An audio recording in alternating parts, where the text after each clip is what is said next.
Baik, perkenalkan nama saya Mesya Boimau dengan NIM 1803030042,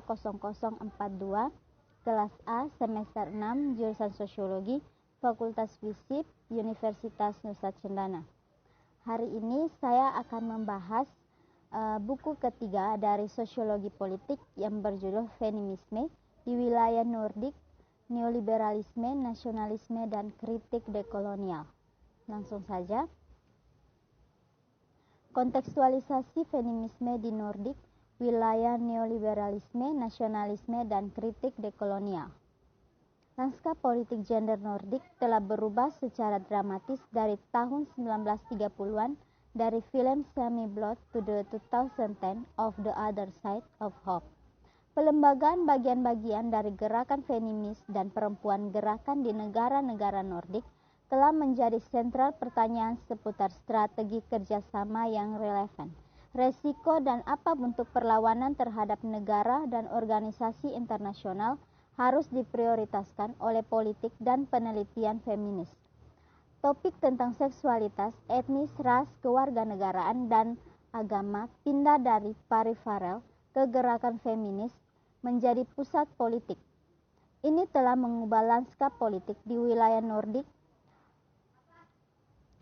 dan memikirkan kembali gender, ras, dan politik seksual. Politik gender mengenai perawatan, kekuasaan, dan sumber daya perlu dirumuskan kembali untuk dipertimbangkan lebih hati-hati dalam persimpangan gender dengan berbagai sumber ketidaksetaraan. Dengan kata lain, konteks baru ini melibatkan tantangan untuk strategi dan gagasan gerakan feminis di negara-negara Nordik sehubungan dengan gagasan tentang harapan, solidaritas, kesetaraan gender, dan keadilan sosial baik di dalam maupun di luar negeri. Populisme dan nasionalisme yang meningkat adalah fenomena Nordik yang khas.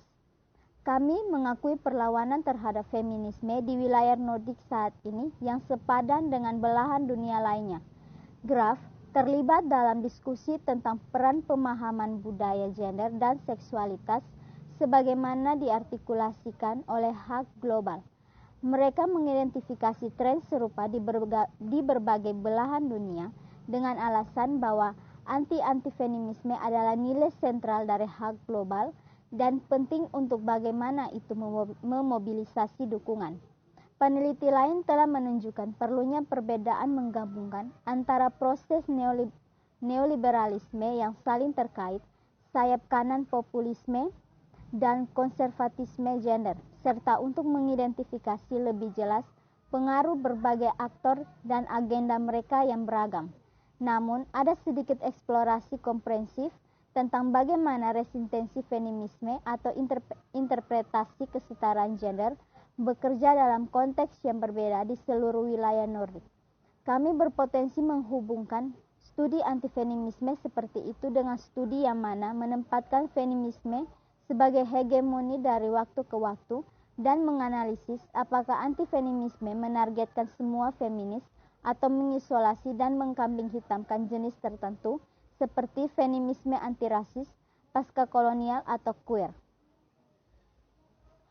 Penggunaan gagasan feminisme hegemonik mengidentifikasi kekuatan untuk mendefinisikan narasi gerakan feminis dan perempuan, dan menyarankan bahwa kita dapat memahami narasi hegemonis semacam itu melalui perspektif ketidaksetaraan titik temu dan perjuangan naratif antara keragaman narasi dalam periode antara 1960-an dan tahun 1990-an.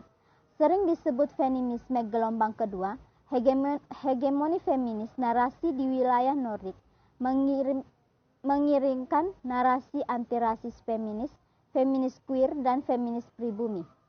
Ini membatasi ruang untuk pengetahuan dan politik feminis lainnya, juga sebagai kemungkinan yang menghalangi untuk melihat dunia lain. Selain itu, hegemoni mempersempit visi feminis menjadi kesetaraan gender, bingkai yang sering didasarkan pada subordinasi pasar kapitalis logika, dan transformasi pria mengambil tanggung jawab untuk pekerjaan perawatan.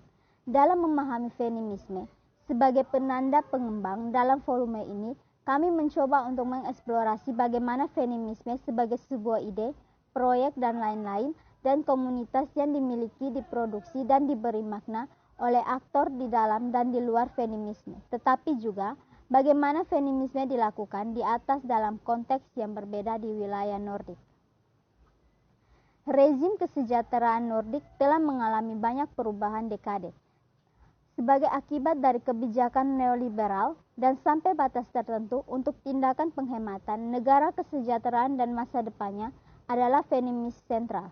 Pertanyaan karena banyak perempuan yang bekerja di sektor publik dan distribusi kekayaan dan perawatan yang telah diberikannya, ada posisi yang berbeda di antara feminis dalam kaitannya dengan bagaimana feminis seharusnya memahami dan menanggapi pembentukan kebijakan neoliberal sebagai bagian dari rezim gender dan kesejahteraan. Kami berpendapat bahwa kelompok bahan kimia yang berbeda memberikan makna yang beragam dan bahkan antagonis terhadap krisis Nordik, model gender dan kesejahteraan yang dibahas lebih lanjut dalam buku ini. Neoliberalisme adalah konsep yang diperdebatkan pada para sarjana menggunakan antologi itu dengan berbagai cara. Beberapa dari mereka tidak menggunakannya sama sekali atau membatasi bagaimana dan kapan digunakan, karena mereka menganggap istilah tersebut telah kehilangan kekuatannya sebagai alat analisis. Pemahaman tentang neoliberalisme menjembatani bidang-bidang tersebut seperti ekonomi politik dan studi budaya. Kami menawarkan pembaca neoliberalisme sebagai visi kemasyarakatan itu untuk menonjolkan pasar dan keuntungannya sebagai prinsip dasar sosial organisasi. Sementara penggeseran ke arah kebijakan ekonomi dan budaya neoliberal telah terjadi secara global dan telah dimulai di beberapa bagian dunia pada akhir 1970-an dan 1980-an. Dampaknya mulai terasa di wilayah Nordik pada 1990-an. Di wilayah Nordik, spesifik dan kuat pergeseran ideologis telah diidentifikasi dalam wacana publik dari memprioritaskan gagasan tentang solidaritas dengan hak untuk mendorong oposisi biner. Yang berikutnya yaitu kompetisi dan feminisme di Nordik, kawasan negara kesejahteraan ramah gender, eksposionisme Nordik, dan interaksionalitas. Kolaborasi historis antara negara dan gerakan sosial masalah di wilayah Nordik telah membuat kompetensi menjadi pertanyaan mendasar. Ketegangan antara kompetensi dan keadilan sosial telah menjadi inti dari studi empiris tentang bidang-bidang seperti gerakan buruh dan organisasi migran di Swedia, dan telah ada perdebatan tentang pelembagaan gerakan perempuan di wilayah Nordik. Namun, mungkin sedikit mengejutkan, studi telah mengeksplorasi feminisme di wilayah Nordik dari perspektif bidang penelitian kompetensi. Hal ini sangat disayangkan, mengingat gender utama baik di dalam maupun di luar wilayah telah lama memperdebatkan keberhasilan hubungan antara yang berbeda jenis demokrasi dan kesejahteraan gender dari seksual. Kooptasi dapat menangkap ambiguitas pada sarjana dan aktivis feminis. Dapat mengekspresikan secara bersamaan ketika mempertimbangkan metafora persisten, konsep atau wacana wanita atau ramah wanita atau ramah gender, negara kesejahteraan. Ini yang saya sebut sebagai metafora, menunjukkan suatu bentuk keberhasilan feminis karena mereka menyeratkan bahwa kolaborasi antar negara dan gerakan sosial telah menghasilkan kesejahteraan gender yang tinggi. Menyajikan pendekatan dua dimensi untuk studi komputasi didefinisikan sebagai politik inklusi dan eksklusi yang kontroversial. Saya menekankan pentingnya menguraikan dimensi analitis dari yang normatif politik di studi tentang komputasi.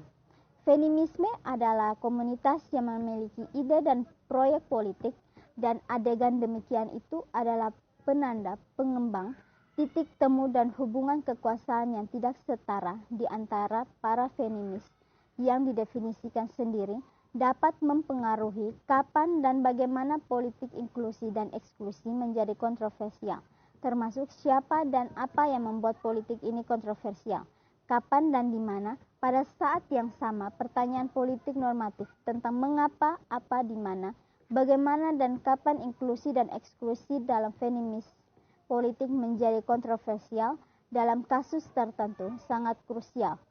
Tidak ada yang salah dengan kontroversi, tetapi dapat menjadi produktif mengungkap kompleksitas mereka untuk menemukan strategi yang lebih baik bagi feminis berjuang untuk menuju keadilan dan kesejahteraan sosial. Satu pemahaman tentang kompetensi menghubungkan konsep dengan gagasan tentang keberhasilan dan kegagalan feminisme dan atau penilaian aktivis baik praktik dalam kaitannya dengan norma tertentu. Hubungan pemerintah antar negara dan aktor non-negara bisa menjadi sinyal kesuksesan feminis. Ketika bersifat politis, partai menggabungkan konsep feminis atau wacana tentang kesejahteraan gender dan keadilan sosial. Dan ini akhir yang legislasi nasional seperti di Negara Kesejahteraan Ramah Gender atau dalam instrumen hak asasi manusia di Perserikatan Bangsa-Bangsa sebagai hasil dari perjuangan feminis. Kompetensi bisa menjadi pembunuh percakapan antara sarjana feminis dan aktivis yang dapat disarankan pada cara yang tidak membantu pada binaris, semacam sebagai penjajaran politik institusional dengan aktivis akar rumput atau internal dan eksternal dalam feminisme atau feminis ideal yang tidak kompetensi masa lalu versus masa kini pasca feminis.